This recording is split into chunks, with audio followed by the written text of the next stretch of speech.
Welcome to online session. So session 16ಗೆ ನಾವೀಗ ಬಂದಿದ್ದೀವಿ. ಓಕೆ, ಸೆಷನ್ 16ನಲ್ಲಿ ನಾವೇನು ಮಾಡ್ಬೋದು ಅನ್ನೋದಕ್ಕೆ ಇವತ್ತಿನ ಕ್ಲಾಸಲ್ಲಿ ನಾವು ಸೆಷನ್ 16ನಲ್ಲಿ the comparison between the fluctuating capital method ಮತ್ತು ಫಿಕ್ಸ್ಡ್ ಕ್ಯಾಪಿಟಲ್ ಮೆಥಡ್ ಬಗ್ಗೆ ನಾವು ಡಿಸ್ಕಸ್ ಮಾಡೋಣ ಇವತ್ತು. ಸೊ ಪ್ರೀವಿಯಸ್ ಸೆಷನ್ಸಲ್ಲಿ ಇಂಡಿವಿಜುವಲಿ ನಾವು ಡಿಸ್ಕಸ್ ಮಾಡಿದ್ದೀವಿ, ಏನು ಫಿಕ್ಸ್ಡ್ ಕ್ಯಾಪಿಟಲ್ ಮೆಥಡಲ್ಲಿ ಯಾವ ಥರ ನಂಬರ್ ಆಫ್ ಅಕೌಂಟ್ಸ್ಗಳು ಬರ್ತವೆ, ಅದು ಲಾಸ್ಟ್ ಸೆಷನಲ್ಲಿ ಡಿಸ್ಕಸ್ ಆಗಿದೆ. ಆ್ಯಂಡ್ ದೆನ್ ಫ್ಲಕ್ಚುಯೇಟಿಂಗ್ ಕ್ಯಾಪಿಟಲ್ ಮೆಥಡಲ್ಲಿ ಪಾರ್ಟ್ನರ್ಸ್ ಕ್ಯಾಪಿಟಲ್ ಅಕೌಂಟ್ ಯಾವ ಥರ ಇರುತ್ತೆ ಅದ್ರ ಬಗ್ಗೆ ಡಿಸ್ಕಸ್ ಆಗಿದೆ, ಬಟ್ ಪ್ರಾಕ್ಟಿಕಲಿ ಡಿಸ್ಕಸ್ ಆಗಿಲ್ಲ. ಸೊ ಕಂಪ್ಯಾರಿಸನ್ ಪ್ರಾಕ್ಟಿಕಲಿ ಮಾಡೋಣ ಇವತ್ತಿನ ಕ್ಲಾಸಲ್ಲಿ. ಅದಾದಮೇಲೆ ಒನ್ ಮೋರ್ ಆಸ್ಪೆಕ್ಟ್ ಇದೆ. ಸೊ ಪಾರ್ಟ್ನರ್ಶಿಪ್ ಡೀಡ್ ಪ್ರಕಾರ ಕೆಲವು ಕಂಟೆಂಟ್ಸ್ ಮೇಲೆ ಡೀಡಲ್ಲಿ ಏನು ಮೆನ್ಷನ್ ಮಾಡಿಲ್ಲ ಅಂದರೆ ಅಂಥ ಕಂಟೆಂಟ್ಸ್ ಮೇಲೆ ಆ್ಯಸ್ ಪರ್ ದಿ ಆ್ಯಕ್ಟ್ ಯಾವ ರೀತಿ ಜನರಲ್ ರೂಲ್ ಬರುತ್ತೆ ಅನ್ನೋದ್ರ ಬಗ್ಗೆ ಡಿಸ್ಕಸ್ ಮಾಡೋಣ. ಓಕೆ, ಫ್ಯೂ ಎಕ್ಸಾಂಪಲ್ಸ್ ತೊಗೊಂಡು ನಾವು ಫಿಕ್ಸ್ಡ್ ಕ್ಯಾಪಿಟಲ್ ಮೆಥಡ್ ಇದ್ದಾಗ ಯಾವ ಥರ ಅಕೌಂಟ್ಸ್ಗಳು ಮಾಡಬೇಕು, ಕ್ಯಾಪಿಟಲ್ ಅಕೌಂಟ್ ಮಾಡಬೇಕು, ಫ್ಲಕ್ಚುಯೇಟಿಂಗ್ ಇದ್ದಾಗ ಯಾವ ಥರ ಅಕೌಂಟ್ ಮಾಡಬೇಕು, ಅದು ಹೇಗೆ ಫ್ಲಕ್ಚುಯೇಟಿಂಗ್ ಕ್ಯಾಪಿಟಲಲ್ಲಿ ಕ್ಯಾಪಿಟಲ್ ಬ್ಯಾಲೆನ್ಸ್ ಫ್ಲಕ್ಚುಯೇಟ್ ಆಗುತ್ತೆ, ಫಿಕ್ಸ್ಡ್ ಕ್ಯಾಪಿಟಲ್ಲಿ ಯಾಕೆ ಫ್ಲಕ್ಚುಯೇಟ್ ಆಗಲ್ಲ ಫಿಕ್ಸ್ಡ್ ಕ್ಯಾಪಿಟಲ್ ಮೆಥಡ್ ಅನ್ನೋದ್ರ ಬಗ್ಗೆ ಡಿಸ್ಕಸ್ ಮಾಡೋಣ with an example. Few example, ಎಲ್ಲ ನ್ಯೂಮರಸ್ ಎಕ್ಸಾಂಪಲ್ಸ್ ತೊಗೊಳ್ಳಲ್ಲ, ಓನ್ಲಿ ಫ್ಯೂ ಎಕ್ಸಾಂಪಲ್ಸ್ ತೊಗೊಳ್ಳೋಣ. ಸೊ ಮೊದಲನೇದು initial investment. So initial investment ಅಂತ ಬಂದಾಗ ಜರ್ನಲ್ ಎಂಟ್ರಿ ಏನು ಬರುತ್ತೆ, cash account debit to partners capital account. ನೋಡಿ, ಫಿಕ್ಸ್ಡ್ ಕ್ಯಾಪಿಟಲ್ ಮೆಥಡಲ್ಲೂ ಮಾಡ್ತೀನಿ, ಫ್ಲಕ್ಚುಯೇಟಿಂಗಲ್ಲೂ ಮಾಡ್ತೀನಿ.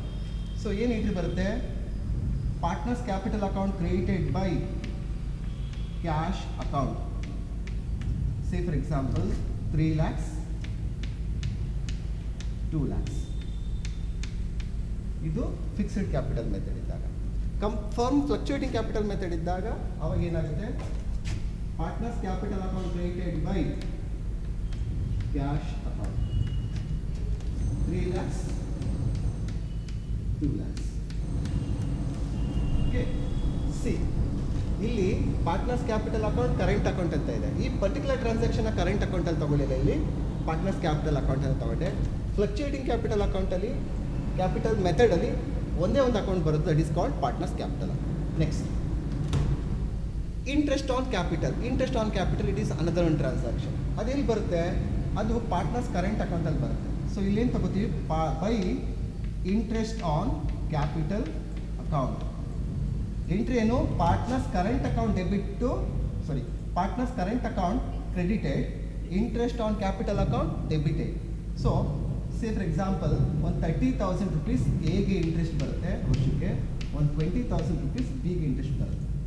ಅದೇ ಫ್ಲಕ್ಚುಯೇಟಿಂಗ್ ಕ್ಯಾಪಿಟಲ್ ಮೆಥಡಲ್ಲಿ ಎಲ್ಲಿ ಹೋಗುತ್ತೆ, ಸಿಂಗಲ್ ಅಕೌಂಟ್ಗೆ ಹೋಗ್ಬಿಡುತ್ತೆ. ಅದು by interest on capital account 30,000, 20,000. Okay, next drawings ಅಂತ ತಗೊಳ್ಳೋಣ. Drawings example. ಸೊ ಡ್ರಾಯಿಂಗ್ಸ್ಗೆ ಎಂಟ್ರಿ ಏನು ಬರುತ್ತೆ, ಫಿಕ್ಸ್ಡ್ ಕ್ಯಾಪಿಟಲ್ ಮೆಥಡಲ್ಲ ಆದರೆ ಡ್ರಾಯಿಂಗ್ಸ್ನ partners current account debit to drawings account ಅಂತ ತಗೋತೀವಿ. ಸೇ ಫಾರ್ ಎಕ್ಸಾಂಪಲ್ ಒಂದು 20,000, 10,000. ಓಕೆ, ಅದೇ ಥರ ಫ್ಲಕ್ಚುಯೇಟಿಂಗ್ ಕ್ಯಾಪಿಟಲ್ ಮೆಥಡ್ ನಾನು ಅಪ್ಲೈ ಮಾಡ್ತಿದ್ರೆ ಡ್ರಾಯಿಂಗ್ಸು ಒಂದೇ ಒಂದು ಅಕೌಂಟು, ಆ ಅಕೌಂಟ್ ಹೆಸರು partners capital account. Drawings account ಇಷ್ಟು 20,000, 10,000. ಒಂದೊಂದು ಅರ್ಥ ಮಾಡ್ಕೋಬೇಕು. ಫರ್ಮ್ ಯಾವುದೇ ಫರ್ಮ್ ಆಗಿರಲಿ ಅದು ಒಂದು ಮೆಥಡ್ ಫಾಲೋ ಮಾಡಬೇಕು, ಎರಡು ಮೆಥಡ್ ಫಾಲೋ ಮಾಡೋಂಗಿಲ್ಲ. Either fixed capital method or fluctuating capital method. Okay, ಎರಡರಲ್ಲಿ ಒಂದು ಮಾಡಬೇಕು, ಎರಡು ಮಾಡೋಂಗಿಲ್ಲ. ಅದಕ್ಕೋಸ್ಕರ ನಾನು ಹೇಳ್ತಿರೋದು ಡಿಫ್ರೆಂಟ್ ಫರ್ಮ್ಸ್ ಪಾಯಿಂಟ್ ಆಫ್ ವ್ಯೂನಲ್ಲಿ ಯಾವುದೋ ಒಂದು ಫರ್ಮ್ ಫ್ಲಕ್ಚುಯೇಟಿಂಗ್ ಕ್ಯಾಪಿಟಲ್ ಮಾಡ್ತಾ ಇದೆ, ಇನ್ಯಾವುದೋ ಒಂದು ಫರ್ಮ್ ಫಿಕ್ಸ್ಡ್ ಕ್ಯಾಪಿಟಲ್ ಮಾಡ್ತಿದೆ. ಫಾರ್ ದ ಸಿಮಿಲರ್ ಟ್ರಾನ್ಸಾಕ್ಷನ್ಸ್ ಇದ್ದರೆ ಯಾವ ಥರ ಚೇಂಜಸ್ ಆಗುತ್ತೆ ಅನ್ನೋದ್ರ ಬಗ್ಗೆ ಕಂಪ್ಯಾರಿಸನ್ ಮಾಡ್ತಾರೆ. Okay, next interest on drawings ಬಗ್ಗೆ ಒಂದು ಎಕ್ಸಾಂಪಲ್ ತೊಗೊಳ್ಳೋಣ. So interest on drawings fixed capital ಮೆಥಡಲ್ಲಿ ಎಲ್ಲಿ ಹೋಗುತ್ತೆ ಅಂದರೆ ಪಾರ್ಟ್ನರ್ಸ್ ಕರೆಂಟ್ ಅಕೌಂಟ್ಗೆ ಹೋಗುತ್ತೆ. Partners current account debited to interest on drawings account.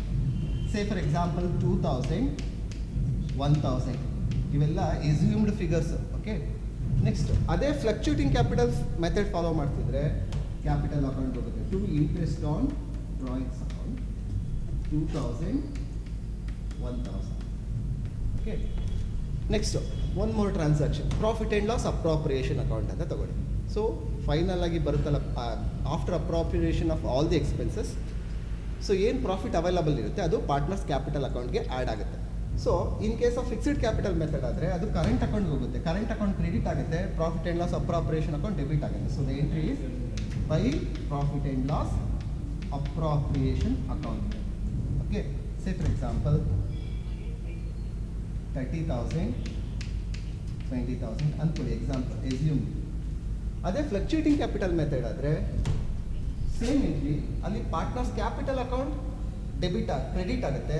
Okay, interest on profit and loss appropriation account debit ಆಗುತ್ತೆ. By profit and loss appropriation account 30,000 20,000.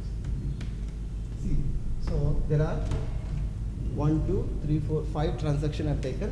Okay, see the difference between the fixed capital method and fluctuating capital method. Okay, so afterwards we will have to balance it. Okay, first fixed capital method to balancing ಮಾಡೋಣ. First partners capital account ಮಾಡೋಣ. ನೋಡಿ 2 ಲಕ್ಷ ಇದು total credit side, 3 lakh A, ಅದು debit side ತೊಗೊಂಡೋಗಿ 3 lakh A 2 lakh B.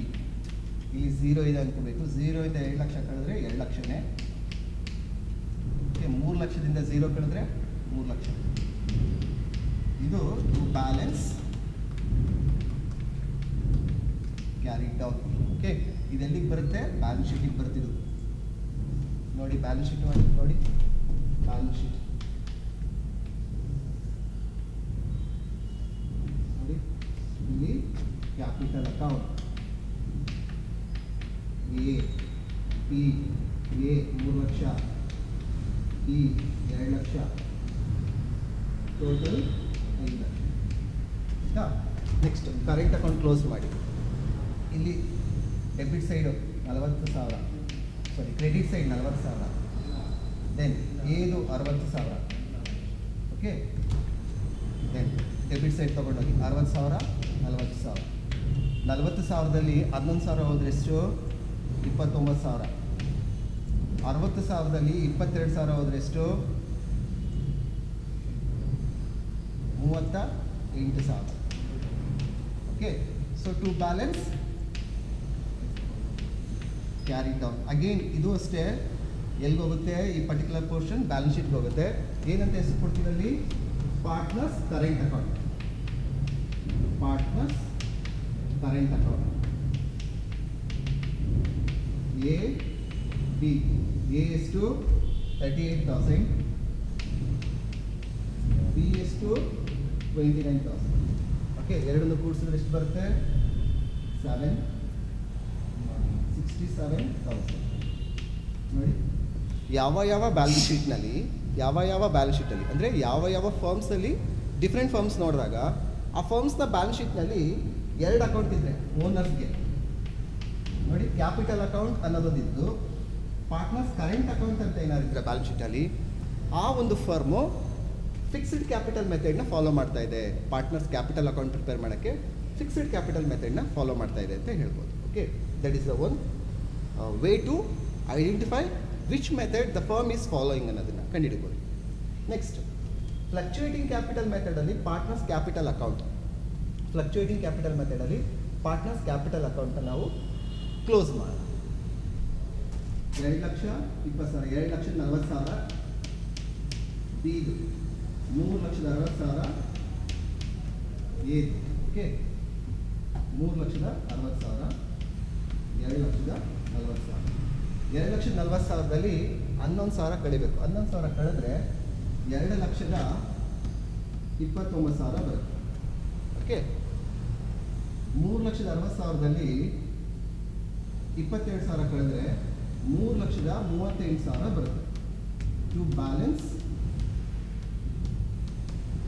Carry down. ಆಯಿತಾ? So ಇಲ್ಲಿ ನಾನು credit ಸೈಡೇ ಫಸ್ಟ್ ಯಾಕೆ ಟೋಟಲ್ ಮಾಡ್ಕೊತಾ ಇದ್ದೀನಿ ಅಂದರೆ ಕ್ರೆಡಿಟ್ ಸೈಡ್ ಜಾಸ್ತಿ ಇದೆ. ಬ್ಯಾಲೆನ್ಸಿಂಗ್ ಮಾಡೋಕ್ಕೆ ನಿಮ್ಗೆ ಗೊತ್ತಿದೆ ಯಾವ ಥರ ಬ್ಯಾಲೆನ್ಸಿಂಗ್ ಮಾಡಬೇಕು ಅಂತ. ಕ್ರೆಡಿಟ್ ಸೈಡ್ ಜಾಸ್ತಿ ಇದೆ. ಅದೇ ಥರ ಫ್ಲಕ್ಚುಯೇಟಿಂಗ್ ಕ್ಯಾಪಿಟಲ್ ಮೆಥಡ್ ಫಾಲೋ ಮಾಡೋ ಫರ್ಮ್ದು ಬ್ಯಾಲೆನ್ಸ್ ಶೀಟಲ್ಲಿ ಕ್ಯಾಪಿಟಲ್ ಅಕೌಂಟ್ ಯಾವ ಥರ ಕಾಣುತ್ತೆ ಅನ್ನೋದನ್ನು ನೋಡೋಣ. Balance sheet,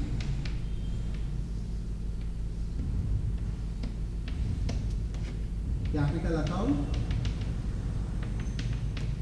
A B. A 3,38,000, B 2,29,000. Total ಆಗಿ 5,67,000.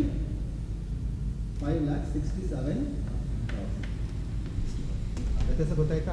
ನೋಡಿ, ಫ್ಲಕ್ಚುಯೇಟಿಂಗ್ ಕ್ಯಾಪಿಟಲಲ್ಲಿ ಇನಿಷಿಯಲ್ ಇನ್ವೆಸ್ಟ್ಮೆಂಟ್ 3 ಲಕ್ಷ 2 ಲಕ್ಷ ಇತ್ತು ವರ್ಷದ ಬಿಗಿನಿಂಗ್ನಲ್ಲಿ. ವರ್ಷದ ಎಂಡಿಂಗ್ ಏನಾಯಿತು? 3,38,000 ಆಯಿತು, 2,29,000 ಆಯಿತು. ಅಂದರೆ ಚೇಂಜ್ ಆಯಿತು. ಅದೇ ಫಿಕ್ಸ್ಡ್ ಕ್ಯಾಪಿಟಲ್ ಮೆಥಡ್ ಬನ್ನಿ, ಇನಿಷಿಯಲಲ್ಲೂ 3 ಲಕ್ಷ ಇದೆ, ಎಂಡಲ್ಲೂ 3 ಲಕ್ಷ ಇದೆ. ಇದು ಇನಿಷಿಯಲು 2 ಲಕ್ಷ ಇದೆ, ಎಂಡಲ್ಲೂ 2 ಲಕ್ಷ ಇದೆ. ಇದು ಇಯರ್ ಆಫ್ಟರ್ ಇಯರ್ ಕಳೆದಾಗಲೂ ಅಷ್ಟೇ ಫಿಕ್ಸ್ಡ್ ಕ್ಯಾಪಿಟಲ್ ಮೆಥಡಲ್ಲಿ ಪಾರ್ಟ್ನರ್ಸ್ ಕ್ಯಾಪಿಟಲ್ ಅಕೌಂಟು ಫಿಕ್ಸ್ ಆಗಿಬಿಡುತ್ತೆ, ಅದು ಯಾವುದೇ ರೀತಿ ಚೇಂಜಸ್ ಆಗಲ್ಲ.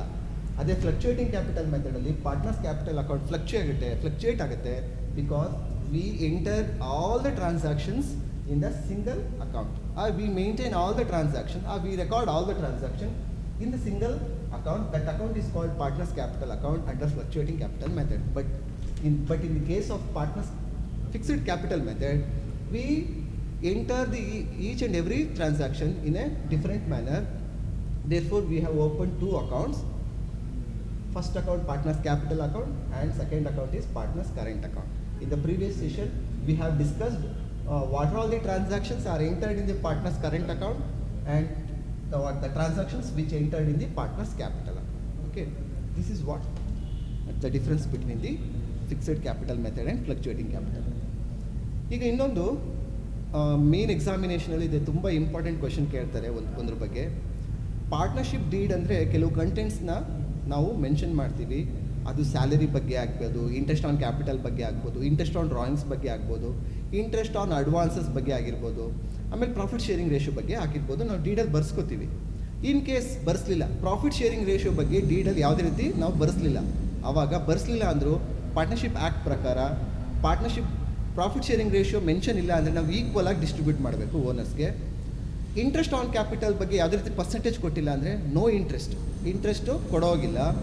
ಇಂಟ್ರೆಸ್ಟ್ ಆನ್ ಡ್ರಾಯಿಂಗ್ಸ್ ಮೇಲೂ ಅಷ್ಟೇ ಯಾವುದೇ ರೀತಿ ಡೀಟೇಲ್ ಪರ್ಸೆಂಟೇಜ್ ಬರೆಸಲಿಲ್ಲ ಅಂದರೆ ಇಂಟ್ರೆಸ್ಟ್ ಆನ್ ಡ್ರಾಯಿಂಗ್ಸ್ಗೂ ನಾವು ಇಂಟ್ರೆಸ್ಟ್ ಕೊಡೋಗಿಲ್ಲ, ಯಾರಿಗೆ ತಗೊಳ್ಳೋಂಗಿಲ್ಲ ಇಂಟ್ರೆಸ್ಟ್ನ ಓನರ್ಸಿಂದ.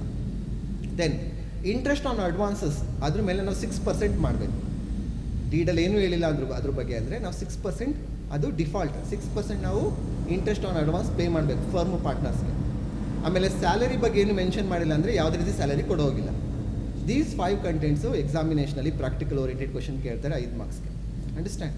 ಸೊ ಪಾರ್ಟ್ನರ್ಶಿಪ್ ಡೀಡಲ್ಲಿ ಇದ್ರ ಬಗ್ಗೆ ಏನೂ ಹೇಳಿಲ್ಲ ಅಂದರೆ, ಮೊದಲನೇದು ಪ್ರಾಫಿಟ್ ಶೇರಿಂಗ್ ರೇಷಿಯೋ ಬಗ್ಗೆ ಏನೂ ಹೇಳಿಲ್ಲ ಅಂದರೆ ಈಕ್ವಲ್ ಆಗಿ ಹಂಚಬೇಕು ಫರ್ಮ್ ಓನರ್ಸ್ಗೆ ಬಂದಿದ್ದ ಲಾಭನ ಅಥವಾ ಲಾಸ್ನ.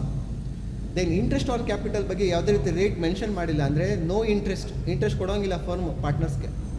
ದೆನ್ ಮೂರನೇದು ಇಂಟ್ರೆಸ್ಟ್ ಆನ್ ಡ್ರಾಯಿಂಗ್ಸ್ಗೆ ಯಾವುದೇ ರೀತಿ ರೇಟ್ ಫಿಕ್ಸ್ ಮಾಡಿಲ್ಲ ಅಂದರೆ ಡೀಡಲ್ಲಿ ಫರ್ಮು ಪಾರ್ಟ್ನರ್ಸಿಂದ ಯಾವುದೇ ರೀತಿ ಇಂಟ್ರೆಸ್ಟ್ ಕಲೆಕ್ಟ್ ಮಾಡೋಂಗಿಲ್ಲ, no interest. Then interest on advances ಅಂದರೆ ಫರ್ಮ್ಗೆ ಪಾರ್ಟ್ನರ್ಸು ಸಾಲ ಏನಾದ್ರು ಕೊಟ್ಟಿದ್ರೆ ಆ ಸಾಲದ ಮೇಲೆ ಯಾವುದೇ ರೀತಿ ಬಡ್ಡಿ ಮೆನ್ಷನ್ ಮಾಡಿಲ್ಲ ಅಂದರೆ ಪಾರ್ಟ್ನರ್ಶಿಪ್ ಡೀಡಲ್ಲಿ ಅದ್ರ ಮೇಲೆ ನಾವು 6% ಫರ್ಮು ಪಾರ್ಟ್ನರಿಗೆ ಕೊಡಬೇಕು, ಯಾರು ಲೋನ್ನ ಕೊಟ್ಟಿರ್ತಾನೆ ಅವನಿಗೆ. ದೆನ್ ಸ್ಯಾಲರಿ ಮತ್ತು ಅದರ್ ರೆಮ್ಯುನರೇಷನ್ಸ್ ಬಗ್ಗೆ ಏನೂ ಡೀಡಲ್ಲಿ ಮೆನ್ಷನ್ ಆಗಿಲ್ಲ ಅಂದರೆ ಫರ್ಮು ಪಾರ್ಟ್ನರ್ಸ್ಗೆ ಯಾವುದೇ ರೀತಿ ಅವ್ರು ಕೆಲಸ ಮಾಡೋಕ್ಕೆ ಯಾವುದೇ ರೀತಿ ಸ್ಯಾಲರಿ ಕೊಡೋಗಿಲ್ಲ. This is most important. Okay, so ಇದ್ರ ಬಗ್ಗೆ ಇನ್ನೇನಾದ್ರು ಡೌಟ್ಸ್ ಇದ್ದರೆ ಯೂಟ್ಯೂಬ್ ಕಮೆಂಟ್ ಸೆಕ್ಷನಲ್ಲಿ ಕಮೆಂಟ್ ಮಾಡ್ಬೋದು. So thank you for watching this session.